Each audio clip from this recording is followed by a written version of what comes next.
So it's the time of year to cut back dahlias before the first frost hits. Now this is to protect the tubers that are deep in the ground. For many years I've experimented with lifting the tubers and storing them or overwintering them in the ground with mulch on top, and I find much more success by mulching and keeping them in the ground.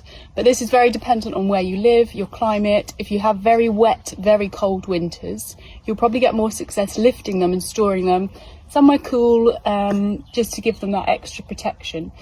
But for us living in East Sussex, this works perfectly well for us. So this is my client's bed where he grows all of his beautiful dahlias that have put on the most fabulous display. But you can see they're very tired now, and I keep watching that weather thinking the cold weather is coming, it's about to hit us, so it's time to take them back. What I'm going to do is cut them down to about 5 to 10 centimetres to take off the main stems, just leaving a little there so they've got the protection. I don't know if you can see that. A little bit of protection for that tuber. Now I use Strolch to mulch, which is a straw based mulch, very organic. You can use this through the summer as well for snail and slug deterrent, which is fantastic.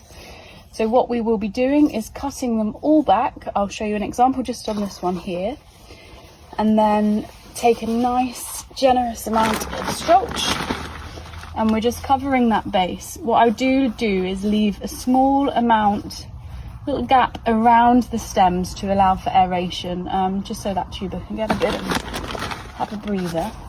Now this is going to give the protection that it needs over winter, and then as we come into the warmer months, we'll start to see new shoots coming. If you are like me and love to enjoy fruit plants, those tubers, once you've overwintered them in a pot or in the ground, can be lifted, and you can then divide the eyes. Now that's something I can show you when spring comes, but for now this is exactly what we want to be doing.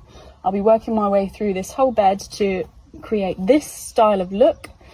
Unfortunately it doesn't give much to look at over winter, hence why we are keeping some beautiful perennials and shrubs that will give a bit of colour.